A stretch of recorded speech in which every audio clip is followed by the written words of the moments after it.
la team, j'espère que vous allez bien. On se retrouve aujourd'hui pour une petite vidéo analyse Bitcoin, analyse crypto, l'état du marché. Comme vous pouvez le voir, durant les derniers jours, on a eu une baisse, une petite baisse sur Bitcoin. Alors maintenant, on va essayer de voir un petit peu quels sont les potentiels scénarios à venir sur Bitcoin. Est-ce que la baisse est finie? Est-ce qu'on peut aller chercher plus bas? Est-ce qu'on est parti pour le bull run? Quand est-ce que ça va arriver, etc. Donc là, on est en 1 heure et on va tout de suite aller en plus grande time frame. On reviendra en 1 heure un peu plus tard. Donc en plus grande time frame, donc là en weekly, qu'est-ce que moi j'ai cherché à matérialiser? Déjà, je vous ai bien affiché le croisement MACD. Pour moi, ça c'est le signal le plus important sur du court moyen terme. Voilà, généralement, ça c'est un signal qui est sans équivoque, hein. C'est que là, on va vraiment avoir un momentum acheteur qui va être puissant et peut-être enchaîner sur une puissante vague haussière. Ça peut fake out entre guillemets, c'est-à-dire qu'on va avoir le MACD qui croise en positif, mais ça va rien donner comme ça a pu le faire ici. En juillet 2023, qu'est-ce qui s'était passé en juillet 2023? Voilà, on avait eu une hausse fulgurante, puis après on avait eu un recrash du prix. Bon, après, c'était reparti, bien sûr. Mais généralement, voilà, quand on a eu une grande phase où le MACD a été négatif pendant très longtemps, donc là, c'était de avril jusqu'à octobre, donc ça fait quasiment 6 mois, un semestre. Voilà, on peut voir qu'à chaque fois que ça a été le cas, c'était annonciateur d'une hausse assez puissante juste derrière. Donc, moi, dans des perspectives court moyen terme, je suis toujours très bullish sur le Bitcoin. Pour moi, cette fin d'année va être très très positive. Et si c'est pas le cas, bah, ce sera début d'année prochaine. Au niveau du RSI, j'avais matérialisé dans une dernière vidéo ce petit carré de compression, et dès que ça sera breaké à la hausse, pour moi ce sera un signal fort aussi qu'on part dans une direction ou dans une autre. Voilà, qu'est-ce que je voulais montrer? Je voulais montrer aussi voilà, les bandes de Bollinger Weekly. On voit voilà, on est dans une compression depuis plusieurs mois désormais. On est dans la borne supérieure du canal des bandes de Bollinger. On avait rebondi parfaitement dessus lors des précédentes semaines, et là on est plus dans la borne haute. Dès que vous allez commencer à voir, donc là on peut voir que voilà, les bornes sont vraiment en train de se resserrer. Dès que vous allez commencer les bornes qui vont commencer à s'écarter comme ça le fait ici par exemple, ça sera un indicateur de forte volatilité, et donc à la hausse ou à la baisse. Moi, personnellement je m'attends à ce que ce soit à la hausse, mais dès que vous allez commencer voilà, à voir les bornes qui vont commencer, la borne basse notamment qui va commencer à faire comme ça, voilà, dès que ça va y avoir une petite cour comme ça veut dire que la volatilité commence à arriver et que ça risque de partir très très vite. Donc ça peut être un indicateur à surveiller pour rentrer un peu plus agressivement, si vous êtes, si vous êtes pas déjà rentré totalement sur le marché. En weekly, sinon, on peut voir aussi qu'on a parfaitement, on a fait une sorte de rebond sur la borne haute du canal descendant. On a même été chercher une liquidité un peu plus bas. En daily, moi, ce que j'avais fait, c'est que j'avais cherché, voilà, j'avais fait un retracement de Fibonacci sur cette jambe haussière, et on peut voir que le Bitcoin a été parfaitement rebondir sur le 0,38,2. Donc ça, si on arrive à maintenir ce niveau, c'est très positif, hein, parce que quand on arrive à maintenir le niveau des 0,38,2, ça signifie, enfin c'est synonyme de continuation de tendance. Donc là, il faut s'attendre à ce que voilà, le Bitcoin passe ça et puis après reparte à la hausse. Il peut même aller chercher un peu plus bas au niveau des 0,5 de retracement de Fibonacci, c'est validé. Par contre, là où il faut faire attention, c'est s'il commence à s'installer, à faire des structures de retournement entre les 0,618 et 0,618 et 0,786. Toute cette zone-là, ici. Euh, voilà. Personnellement, moi, j'étais rentré sur Bitcoin au niveau des 67 500 ici. J'avais mis un ordre d'achat parfaitement au niveau des 0,382, ça a été pris. J'ai un autre ordre d'achat ici. Voilà, parce que je m'attendais potentiellement à ce que Bitcoin aille chercher plus bas, en fait, qu'il aille chercher en fait cette balance qu'on a juste ici, euh, dans cette zone, par rapport à cette bougie. Donc je m'attendais à ce qu'il aille un peu plus bas. Est-ce que ça va être le cas? Est-ce que ça va pas l'être? Je sais pas. Je laisse cet ordre-là au cas où. Mais voilà, faites attention à pas vous brûler les ailes, hein, encore une fois, hein. On n'est pas à l'abri d'un crash, d'un Black Swan ou d'une bad news qui nous emmènerait beaucoup plus bas. Là, personnellement, voilà, pour moi, on est sorti de ce range, ce canal descendant. Si jamais on commence à le réintégrer, bah, première target c'est le milieu de canal, deuxième target c'est le bas de canal. Donc il faut être très très vigilant, il faut surtout pas se faire liquider et perdre l'intégralité ou une grosse partie de ses liquidités maintenant, parce que ça vous sera très préjudiciable pour le futur qui arrive sur Bitcoin. En 4 heures, qu'est-ce qu'on a? On a MACD qui était négatif depuis pas mal de temps et qui va bientôt crosser bullish, donc ça c'est aussi un indicateur fort qu'on aurait potentiellement trouvé le point bas de cette petite correction. Au niveau du RSI, il n'y a trop rien à remarquer personnellement. Ouais, non, rien de spécial. En 1 heure, voilà, en 1 heure, c'est là que c'est intéressant. Alors, en 1 heure, voilà ce qu'on a en 1 heure, et qui pouvait nous indiquer que voilà, là c'était le point bas. Voilà, alors regardez ce qu'on a en 1 heure. Là, on a un prix qui ne fait que de descendre, alors qu'on a un RSI qui monte.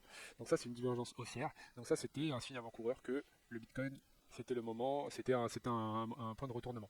On verra un peu plus tard dans la vidéo, je vous montrerai un indicateur qui m'a servi pour identifier que potentiellement, en tout cas, le Bitcoin allait rebondir sur ce niveau-là. On y reviendra un petit peu plus tard. Je voulais aussi vous partager la Bitcoin dominance en weekly. Voilà. Donc là, ça, c'est la Bitcoin dominance. Concrètement, qu'est-ce que ça signifie? Ça signifie, voilà, quand la Bitcoin dominance monte, généralement, c'est les altcoins qui pleurent. Par contre, quand elle chute, c'est Bitcoin qui pleure et c'est les altcoins qui récupèrent toute la liquidité. Et c'est là, généralement, qu'on a les bull runs. Donc ça, typiquement, c'est le bull run qu'on a connu en 2020-2021. Là, on voit que depuis le début du bull market, en tout cas depuis que le Bitcoin est sorti de bear market, on n'a qu'une dominance, on voit que toutes les liquidités vont principalement vers Bitcoin. Maintenant, qu'est-ce qu'on peut observer? Moi, ce que j'observe, j'ai mis des niveaux à ce niveau, j'ai mis des alertes à ces niveaux-là. Voilà. Qu'est-ce que je vois? Je vois un momentum pour l'instant dans les dernières semaines qui est plutôt positif, dès qu'il va croiser bearish, donc il va commencer à creuser le zéro vers le bas. Ça veut dire que potentiellement, on pourrait voir une dominance qui commence à faiblir et qui commence à baisser. Maintenant, qu'est-ce qu'on observe aussi sur les MACD? Je le mets en gros, comme ça vous pouvez mieux visualiser. Qu'est-ce que je vois? Moi je vois, là c'est depuis 2017, on va pas remonter aussi bas. Mais par exemple, si on reprend depuis le début du bull run, enfin le début, depuis que Bitcoin est sorti de bear market, on voit qu'on a vraiment une compression au niveau du MACD. On voit que les momentum positifs sont de moins en moins gros et les négatifs aussi. Généralement, qu'est-ce qui se passe? Il se passe que on a voilà, un MACD qui va se compresser et à un moment qui va péter dans un sens ou dans un autre.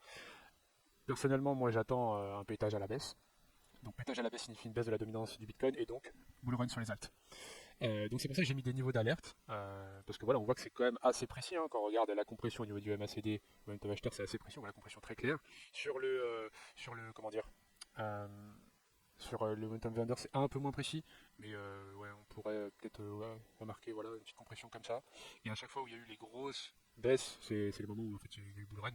Donc moi je m'attends pareil à un énorme momentum sur le MACD vendeur, significatif d'une baisse de la dominance et donc d'une augmentation des altcoins. Donc je me suis mis des alertes, voilà, si jamais je vois le MACD qui croise cette ligne rouge ou celle-ci. Je pense même que ce qui pourrait être intéressant de faire, et je vais le faire tout de suite d'ailleurs, ça serait voilà, d'identifier à quel niveau est-ce que le MACD est allé. Donc il est allé à moins 0,11. Voilà, donc là hop, petite alerte. Voilà, dès que le MACD en fait aura cross ce dernier plus bas sur le MACD, en fait ça nous fera une sorte de W, et donc annonciateur donc, d'un momentum acheteur qui s'intensifie, d'un momentum vendeur qui s'intensifie, et donc d'une baisse de la dominance. Voilà pour la dominance. Qu'est-ce que je voulais montrer aussi? Ah oui, je voulais vous montrer voilà, l'USDT, la dominance de l'USDT. Donc la semaine dernière, je vous avais fait une petite vidéo où on avait identifié justement voilà, ce canal, ce range, et cette cassure surtout, cette cassure du canal haussier, ce canal ascendant pardon, sur l'USDT dominance. On voit qu'on la break, là on l'a parfaitement retest. On voit qu'on est pile poil en train de buter dessus. Bon, est-ce qu'on peut vraiment faire de l'analyse chartiste sur de l'USDT dominance? Je sais pas, mais en tout cas, en termes de chart, c'est très propre. On a vraiment un beau range. Hop, fake out là-haut, on redescend, on reteste le milieu de canal, on break, on reteste, et là, normalement, ça part tout de suite vers le bas. Ça serait vraiment magnifique. Après, voilà, je suis pas expert, j'avoue que là, faire de l'analyse chartiste sur l'USDT dominance, je sais pas si c'est pertinent. En tout cas, structurellement, c'est très beau. Ouais, au niveau du MACD, on a eu la confirmation weekly du cross. On va peut-être attendre cette semaine quand même. Puisqu'on était sur le niveau pile poil des zéros la semaine dernière. Mais sur cette, là, on commence à rentrer en territoire négatif sur les MACD. Et comme on a vu dans la dernière vidéo, dès qu'on commence à croiser négatif sur les MACD, généralement, c'est annonciateur de bull run, ou en tout cas de forte hausse sur les crypto-monnaies, dont Bitcoin, dont les altcoins. Au niveau du RSI, pareil, on a une divergence. On voit que là, on a un RSI qui baisse alors qu'on a un. Ah non, voilà. Non, ici, je dis n'importe quoi. Je dis n'importe quoi, écoutez pas ce que je viens de dire sur les RSI. Qu'est-ce que je voulais montrer aussi? Oui. Donc c'était, voilà, Solana. Solana qui, contrairement à Bitcoin qui nous fait une petite bougie baissière cette semaine de moins 3%, on a un Solana lui qui perf à plus 3%. Donc très propre le Solana, très résilient. Que dire, c'est très très propre. Pareil sur le MACD, on a un cross. On crosse le zéro à la hausse. Au niveau du RSI, c'est très propre aussi. On a pas un peu comme sur Bitcoin en fait, on a cette espèce de canal de compression. Je vais vous dessiner. Hop, voilà. On a ce canal de compression. Dès que le canal sera buté à la hausse, hop, deuxième jambe, enfin seconde jambe, prochaine jambe haussière, bull run. Mais pourquoi est-ce que je vous parle de Solana? Voilà. Solana, je suis très content parce que il y avait pas mal de plus haut à aller chercher. C'est vrai que puisque Bitcoin, je m'attendais à un petit retournement sur Bitcoin, moi je m'attendais à ce que Solana vienne chercher ses liquidités et corrige. Et aller chercher peut-être plus bas au niveau de cette imbalance. Mais pas du tout, non. Non, il a été chassé beaucoup plus haut, petit retest, et là il est reparti à la hausse. Donc c'est magnifique sur Solana, Solana est très puissant. Et c'est là où je voulais en venir. C'est que voilà, là, très clairement, on a des indicateurs très forts en weekly qui nous indiquent que Solana pourrait performer, voire surperformer Bitcoin dans les prochaines semaines, prochains mois. Mais moi, ce que je vous inviterai à faire, c'est regarder un peu qu'est-ce qui s'est passé sur Solana quand il a eu sa hausse des 20 dollars aux 200 dollars. Qu'est-ce qui s'est passé pendant cette période-là, de septembre à mars. Et regardez quelle crypto dans l'écosystème de Solana a surperformé Solana pendant cette période. Moi, personnellement, j'ai du Solana, mais j'en ai converti une partie en Jupiter. Jupiter qui est un gros projet de Solana. Et pourquoi est-ce que je vous dis ça? Voilà pourquoi. Ça, c'est Jupiter, donc on voit qui s'est lancé voilà, en janvier 2024. Et qu'est-ce qu'on a vu de janvier à mars, à avril 2024, donc en fait jusqu'à la fin de notre première jambe haussière de début d'année, on voit que Jupiter a totalement surperformé Solana. Après, bien sûr, dans la phase corrective, c'est lui qui a pris une claque. Mais là, qu'est-ce qu'on voit? On voit que depuis pas mal de temps, plusieurs mois, on est en train de range dans une espèce de canal sur la paire donc Jupiter-Solana, donc on compare le Jupiter, le Jup au Solana. Et là, on a une tentative de cassure à la hausse. Et personnellement, moi, je m'attends à une cassure à la hausse de Jupiter. Et quand vraiment ça sera visible en weekly, en clôture de fin de semaine, cette cassure du range à la hausse, pour moi, ça sera le moment de convertir une plus grosse partie de mes Jupiter en Solana pour pouvoir aller surperformer, chercher le maximum de performance sur l'écosystème Solana qui, je pense, va très largement performer durant cette seconde phase de hausse des crypto-monnaies. Je fais très rapidement une petite aparté, une petite parenthèse sur Ethereum. C'est vrai que bah, depuis que j'ai lancé ma chaîne, j'ai pas trop analysé Ethereum, mais bon, c'est parce que le token est boring dernièrement. J'ai l'impression qu'il a il a un petit délai. Voilà, on avait la semaine dernière eu ce break à la hausse de ce canal d'espèce de triangle de compression. Donc on était tout content, mais là on a une vraie réintégration. Attends, je vais retracer ça un peu plus proprement. Voilà, on a une vraie réintégration. Et donc voilà, quoi, je sais pas quoi en penser, hein. C'est vrai que quand on regarde le Bitcoin, c'est pas là, le Bitcoin, lui, il a cross au niveau du MACD en weekly. Là, par contre, on est toujours en territoire négatif et on a un peu de marge avant de crosser en positif. Donc, est-ce que ça veut dire que l'Ethereum est un peu delay, donc est-ce qu'il va avoir un petit peu de retard sur le lancement du bull run? Je ne sais pas, est-ce qu'il va rattraper son retard à un moment ou à un autre? Personnellement, bon, je vois pas l'avenir, mais il me semble qu'en fait, lors du lancement des ETF, la partie stacking, lorsqu'on investit sur un ETF Ethereum, via les gestionnaires de fonds type BlackRock, etc., il me semble que quand l'ETF Ethereum a été lancé, la partie stacking n'a pas été acceptée par la SEC. Et selon moi, c'est ce qui fait qu'il n'y a pas beaucoup de. C'est un des éléments qui joue en la défaveur d'Ethereum et qui fait qu'il y a pas mal d'institutionnels qui ne s'intéressent pas à Ethereum. le, je pense que c'est pas le plus gros argument. Le plus gros argument, je pense, que c'est juste qu'en fait les gestionnaires de fonds ne sont pas encore très au courant d'Ethereum, de ce à quoi il sert. Et pour eux, en fait, c'est déjà assez risqué de mettre des crypto-monnaies en portefeuille. C'est pour ça qu'ils préfèrent aller sur des grosses capitalisations et sur quelque chose qui est vraiment, je vais pas dire connu comme réserve de valeur, mais en tout cas qui commence à s'en rapprocher comme le Bitcoin. Donc peut-être que ça se fera un peu avec la démocratisation et l'éducation au niveau des crypto-monnaies. Mais pour le moment, en tout cas, voilà, je sais plus où est-ce que j'ai mis ça, mais voilà, quand on regarde la dominance de TH euh, par rapport à Bitcoin, voilà, moi vous pouvez voir, hein, en décembre 2023, je m'attendais à ce que ça reparte à la hausse, et finalement on n'a rien du tout. Là, la grosse bougie verte que vous voyez ici, c'est l'approbation des ETF Ethereum. Voilà, c'est le seul moment de plaisir qu'on a pu avoir sur Ethereum. Moi personnellement, j'étais positionné, donc j'ai bien kiffé sur Ethereum, mais depuis je suis sorti depuis très longtemps, et là en fait, bah, c'est vraiment on sait pas vraiment où ça va aller. Enfin voilà. Et donc, si je reviens très rapidement sur Bitcoin, donc qu'est-ce qu'on pourrait s'attendre, à quoi est-ce qu'on pourrait s'attendre dans les prochaines heures, dans les prochains jours? Moi personnellement, je vois un RSI, non pardon, ça c'est en 4 heures, en 1 heure, voilà. En 1 heure, qu'est-ce que je vois? Je vois un RSI, je vois une divergence haussière, un RSI qui est retourné en zone neutre des 50 et pour le moment qui est en train de se battre au niveau de cette zone des 50. À voir est-ce qu'il va s'y affranchir vers le haut ou vers le bas, à surveiller en 1 heure. Mais pour moi, voilà, on n'est pas à l'abri d'un retest un peu plus bas. Et je vais vous montrer quelques indicateurs juste après qui me font penser que peut-être le Bitcoin pourrait redescendre un peu plus bas pour essayer de dessiner une espèce de W comme ça avant de repartir. En 1 heure, pour moi, ça reste positif. Sur ce qui me conforte dans cette idée-là, c'est vraiment qu'on a été rechercher ce niveau vraiment de manière chirurgicale, hein, les 0,38,2 de cette hausse qu'on a eue très récemment. En 4 heures, on a un momentum sur la MACD qui était vendeur et qui va crosser bullish dans quelques heures. Et ça, c'est très bon. On peut voir que la dernière fois que ça a crossé bullish, hein, regardez, jusqu'à ce que ça crosse bearish, on est passé de tac. C'est sur cette mèche là, on est passé de 61 000 à 67 000, donc 6 000 dollars sur le Bitcoin.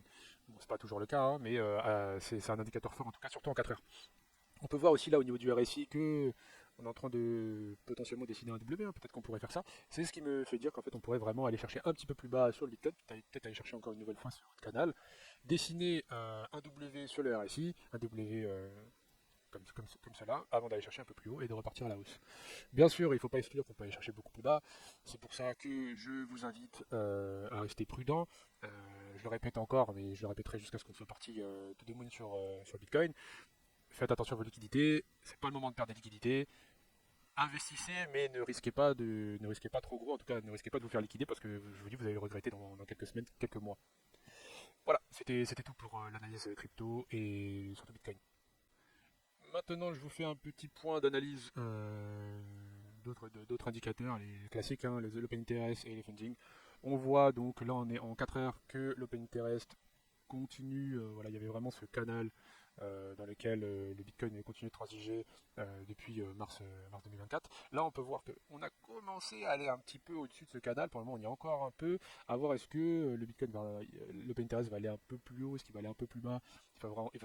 Il va falloir vraiment surveiller ça dans les prochaines heures. Au niveau des funding, on avait vu ça dans une dernière vidéo. On voyait que vraiment à chaque fois qu'on avait des fundings négatifs en 4 heures, pendant plusieurs heures, c'était vraiment des signaux de bottom. Là, on peut voir que c'est pas du tout le cas, et au contraire, on a même des fundings qui ont l'air de grossir de plus en plus. C'est-à-dire des positions longues qui commencent à s'accumuler de plus en plus. Est-ce que le marché va avoir besoin d'aller nettoyer un peu toutes ces personnes qui rentrent longues avec des leviers ou non? Peut-être, peut-être pas. Comme tu peux le voir, hein, quand on était ici dans cette période de range, on avait pareil des fundings qui faisaient que de monter ici. Et pourtant, ça ne nous a pas empêché d'aller chercher encore un peu plus haut après. On n'est toujours pas, enfin la machine n'est toujours pas en surchauffe, hein, comme le vent, on n'est pas du tout dans des fundings ultra élevés comme ici, etc. Donc RAS pour le moment. Au niveau des indicateurs on-chain, je voulais vous montrer plusieurs indicateurs, notamment la supply en pourcentage des long-term holders, qui est très parlante selon moi. Là, c'est le bull run de 2017, 2021, et là, c'est potentiellement le bull run qu'on va connaître. Qu'est-ce qu'on peut remarquer? On peut remarquer qu'à chaque fois que donc la supply, donc le nombre de bitcoins détenus par les holders long terme de bitcoin baisse, c'est généralement annonciateur de bull run. On voit ce qui s'est passé en 2017. Voilà, la supply était à 75%, on va arrondir, elle est descendue super bas, entre guillemets, à 52%. C'était vraiment le pic. En tout cas, on peut voir que dès que ça a baissé, c'était le prix a augmenté à la hausse. Pareil ici, en 2020, on est passé de 78% à 65%. Dès que ça a baissé, bull run. Là, dès que ça a baissé, hop, on est passé de la bull run. Et là, ça commence à rebaisser. Est-ce que c'est annonciateur de Jean Bossière, de bull run? À voir ce qui va se passer dans les prochains jours. Mais en tout cas, si on regarde un peu ce qui s'est passé dans le passé, à chaque fois qu'on a eu. Ah, sauf ici. C'est vrai que là, on a eu une. Oh, mais là, je crois que c'est Covid. Ah non, Covid, il me semble que c'était l'air, pardon. Ah, sauf ici. Mais ici, je pense que c'est parce qu'en fait, ouais, non, je sais pas. Je sais pas, mais sauf ici. Donc là, on a une invalidation ici. Mais généralement, dès qu'on a le prix qui commence à baisser, la supply des long-term holders qui commence à baisser significativement, c'est annonciateur de bull run. En tout cas, de hausse sur le Bitcoin. Donc, à voir ce qui va se passer là dans les prochains jours. Voilà. Ensuite, je voulais vous montrer donc l'indicateur, le momentum oscillator de Profchain. Profchain, qui est un analyste on-chain qui travaille, il me semble, chez Cryptost, dans leur offre Cryptost Recherche. Je vous invite d'ailleurs à aller le follow sur Twitter parce qu'il fait vraiment des analyses très très pertinentes. Et voilà, l'analyse graphique, moi je trouve que c'est intéressant, mais quand on va sur YouTube, il y a vraiment de tout et n'importe quoi. Il y a quelques créateurs de contenu qui sont très pertinents et que moi personnellement j'aime beaucoup écouter, mais il y en a d'autres où je trouve que c'est un petit peu du bullshit. En revanche, des analystes on-chain pertinents, déjà des analystes on-chain, il n'y en a pas beaucoup, mais alors des analystes on-chain pertinents, encore moins. Et pour le coup, ProfChain, je le trouve extrêmement pertinent. Il me semble que c'est lui qui a fait cet indicateur. Et donc très très très intéressant. Je vais pas vous mentir, je comprends pas tout. Il me semble qu'elle a fait une vidéo pour l'expliquer. Je me rappelle plus très bien exactement. Mais en tout cas, voilà, si, ce que vous pouvez utiliser, ce qui est très facilement remarquable, c'est que les zones d'euphorie très fortes, les zones de vente potentielle, les zones de top de bull run sont très facilement identifiables, y compris les zones où c'est la capitulation et où il faut où c'est potentiellement un creux, un plus bas de bear market. On peut voir que c'est le cas ici. Enfin, voilà, c'est très très visible, très très parlant. Donc à utiliser pour identifier un potentiel top de marché en même temps que tous les autres indicateurs que j'ai pu vous fournir dans le passé.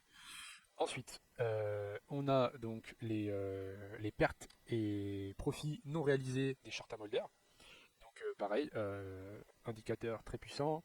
Là, on peut voir qu'on était donc les investisseurs court terme sur Bitcoin étaient pendant toute cette période-là de range avec une moins-value latente. Et là, on commence à aller dans une plus-value, mais c'est pas encore vraiment très significatif. Et donc, ça signifie que bah, voilà, ils sont pas en profit de fou, donc va pas y avoir de prise de profit, donc comment dire, de pression vendeuse supplémentaire. C'est pas un indicateur qui signifie qu'on va partir to the moon ou que ça va aller à la hausse, ça veut juste dire que les short-term holders de Bitcoin ne devraient pas vendre leur Bitcoin sauf capitulation. Et donc ça ne va pas ajouter de pression vendeuse supplémentaire. Voilà en quoi je trouvais cet indicateur pertinent. Maintenant, si on regarde un peu la map de liquidité sur Bitcoin en 48 heures, on voit qu'on a pas mal de liquidité à aller chercher au niveau des 68 000. Ce que je voulais vous montrer, c'était en 24 heures, c'était qu'on a aussi des liquidités qui sont justement en dessous du plus bas, et c'est notamment un indicateur qui me fait dire que peut-être le Bitcoin pourrait les corriger et aller chercher ses liquidités un peu plus bas, avant de repartir très rapidement à la hausse. Mais personnellement, je le vois pas aller vraiment plus bas, parce que vraiment le gros des liquidités, c'est vraiment au top. Donc pourquoi pas aller chercher dans une mèche très rapide ces liquidités avant de repartir. Mais bon, voilà, moi je privilégie quand même les liquidités au top, à voir ce qui va se passer. Un autre indicateur donc, que je vous avais partagé sur Twitter hier soir, et du coup qui me faisait penser justement que là on allait se retourner sur cette mèche. Pourquoi? Alors, pourquoi est-ce que je pensais qu'on allait se retourner sur cette mèche? Déjà, qu'est-ce que c'est que cet indicateur? Cet indicateur, en fait, il nous permet de visualiser quels sont les ordres d'achat et les ordres de vente limites des whales, donc des gros portefeuilles. En rouge, c'est les ordres de vente des whales, et en vert, c'est les ordres d'achat. Et qu'est-ce qu'on voit? Qu'est-ce qu'on remarque ici? On remarque que hier soir, le, il y a eu pas mal, et en fait, il y a pas mal d'ordres d'achat qui se sont accumulés dans cette zone. Et on voit que le prix a parfaitement rebondi sur cette zone d'achat. Donc là, il y avait un ordre d'achat de 141 bitcoins, soit à peu près 9 millions de dollars. Il y en a d'autres petits un peu plus bas, mais au total, voilà, ça doit faire une position quand même assez importante. Et on voit qu'on en a, si on dézoome, on voit que vraiment, où sont les gros clusters d'achat et de vente sur Bitcoin. Donc qu'est-ce qu'on voit? On voit que là, on a au niveau des 65 000, 64 800, on a vraiment un gros cluster d'achat. Et donc c'est vraiment une zone sur laquelle le Bitcoin pourrait rebondir très facilement. A contrario, on voit qu'on a des gros ordres de vente au niveau des 70 000, au niveau des 72 000, au niveau des 75 000 sur Bitcoin. Donc moi personnellement hier soir, quand j'ai vu qu'on avait des gros ordres d'achat et que ça a été chercher ces ordres d'achat et que j'ai commencé à avoir un ravalement de cette bougie et que j'ai vu que sur le graphique, le retracement de Fibonacci, on avait rebondi parfaitement sur le 0,382, ça m'a conforté dans mon trade pour rentrer un peu plus agressivement. Et ça a bien marché, la preuve en image. Qu'est-ce qu'on peut voir ici? On peut voir que le prix a bien remonté, on peut voir qu'on n'a pas trop d'ordres de vente, si ce n'est là au niveau des 68 000, on va avoir 95 bitcoins qui sont en attente. Et là, en dessous, qu'est-ce qui fait rebondir les prix là pour le moment? C'est cet ordre d'achat de 130 bitcoins en attente. Donc pour le moment, le prix n'a pas été chercher cet ordre, mais en tout cas, ça va permettre, ça va être un sacré support pour rebondir et aller chercher un peu plus haut, aller chercher un peu plus, ouais, un peu plus haut, le prix un peu plus haut. Surtout qu'on a accumulé pas mal de plus haut lors de cette espèce de challenge là avant-hier. Et donc, potentiellement aller chercher ces liquidités, cette imbalance au niveau de cette bougie baissière, ça pourrait être faisable dans les prochaines heures, voire vendredi pour la clôture weekly. Au niveau du calendrier économique, ce qui va nous intéresser, ça va être surtout les datas US qui vont arriver cet après-midi, notamment les inscriptions hebdomadaires au chômage et tout ce qui est PMI manufacturier des services, les ventes de logements, ça peut être intéressant aussi, mais c'est surtout cette data qu'il va falloir surveiller à 14h30. Inscription hebdomadaire au chômage, il faut surtout pas qu'on ait des inscriptions hebdomadaires supérieures significativement à 243 000, sinon ce serait potentiellement annonciateur d'une hausse du chômage et donc d'un risque de récession trop important. Au niveau de l'inflation US, on peut voir que depuis mi-septembre, on a une inflation qui est repartie très fortement à la hausse. On est passé de 1% quasiment à 2,20 aujourd'hui. Pour le moment, on reste dans la target normale d'une inflation, donc là il n'y a pas de souci, mais il faut vraiment qu'elle se maintienne à ce niveau-là. Là ça fait peur peut-être cette hausse fulgurante, mais je vous rassure, hein, quand on regarde un peu ce qui s'est passé, ce qui se passe depuis plusieurs années, RAS, voilà, on était monté vraiment au 12%, 11% et demi d'inflation. Là, pour le moment, rien d'inquiétant. C'est même plutôt positif qu'on soit au niveau des 2%. Mais il ne faut pas qu'on commence à aller trop haut. Si on commence à aller au niveau des 3%, là, ça commence à crier un peu sur les marchés. Un petit point actu désormais sur les news crypto qui sont arrivées dernièrement.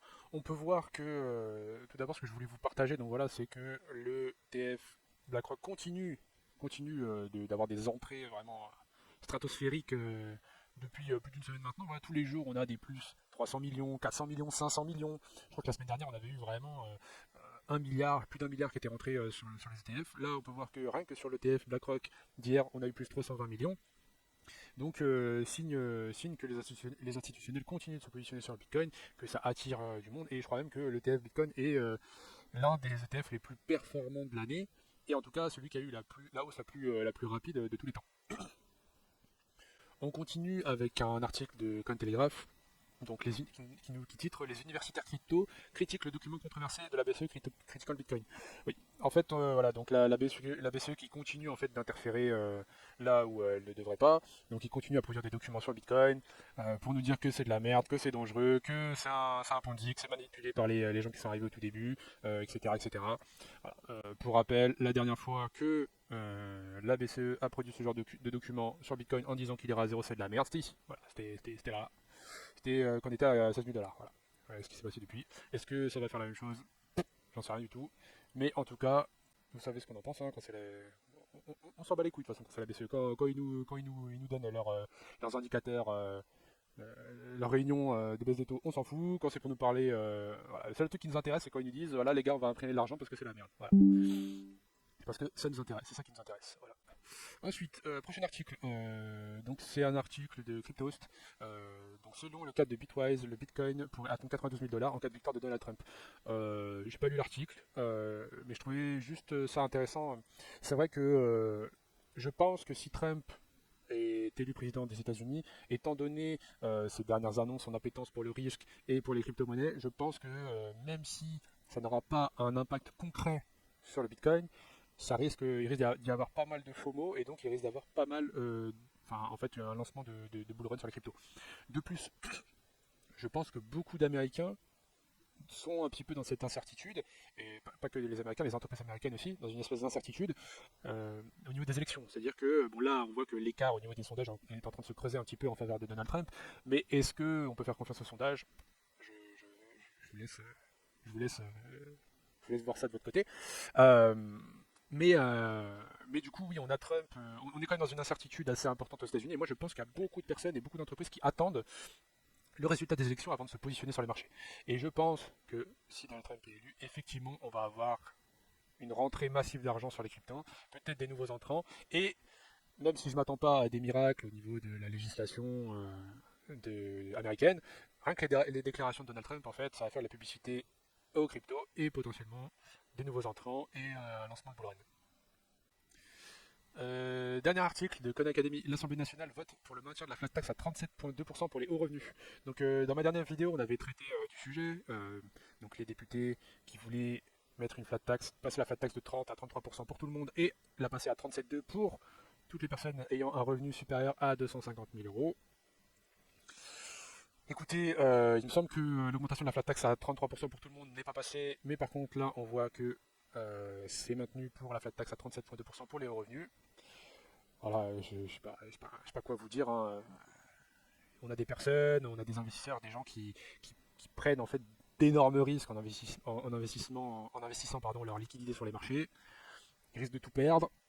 Si jamais ils gagnent, on leur prend quasiment 40% de leurs gains. Je trouve ça un peu fatigant. Ça, couplé à toutes les hausses d'impôts qu'on peut voir sur l'énergie, sur, sur tout et n'importe quoi, les coupes d'aide aux collectivités, aux hôpitaux, etc. En fait, moi, ça me fait juste penser à une phrase qu'avait donnée Warren Buffett.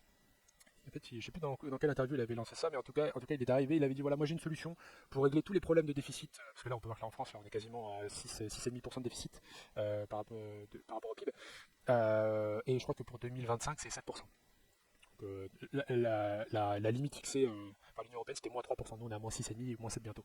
Et Warren Buffett, en fait, est arrivé et dit moi j'ai une solution très simple pour que en fait, le déficit public ne dépasse jamais les moins 3%. C'est simple, si le gouvernement n'arrive pas à être au-dessus des moins 3%, il est viré, il est radié à vie, il ne peut plus faire de politique, il ne peut plus être député. Moi je pense que ça ferait du bien à pas mal de gens en France, à pas mal de députés, parce que les députés qui mangent gras toute la journée, qui paient rien, qui ont des aides voilà, pour s'acheter des costumes, pour aller au resto, pour partir voir je sais pas quoi, dans quelle région du monde, les jets privés, etc. Je trouve qu'en fait, l'austérité ne doit pas être que au niveau du peuple, l'austérité doit être aussi au niveau des dirigeants. Et j'ai pas l'impression que c'est le cas, surtout quand on voit que l'Elysée a encore augmenté son budget pour l'année 2025. Mais bon, c'est un autre sujet, je pourrais en parler très longuement dans une prochaine vidéo si ça vous intéresse.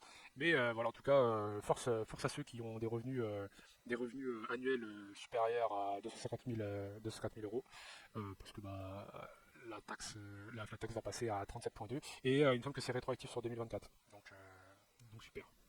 Voilà, voilà. Voilà la team, c'est tout pour cette vidéo. J'espère que ça vous aura plu. J'ai essayé de mettre en avant des indicateurs et des informations pertinentes. J'espère que ça vous a aidé dans votre prise de décision, que ça vous a éclairé, peut-être ça vous a apporté des informations, en tout cas une plus-value. Si vous avez des questions, n'hésitez pas à les poser en commentaire, j'y répondrai avec grand plaisir. Si vous avez des suggestions pour que j'améliore un petit peu le contenu des vidéos, ou que vous avez des altcoins, des cryptos particulières, que vous voulez que j'analyse, ou alors vous avez des sujets que vous voulez que je développe, ça sera avec grand plaisir. Mettez-moi tout ça en commentaire. Sur ce, je vous souhaite une excellente journée et je vous dis à très bientôt. Ciao, ciao.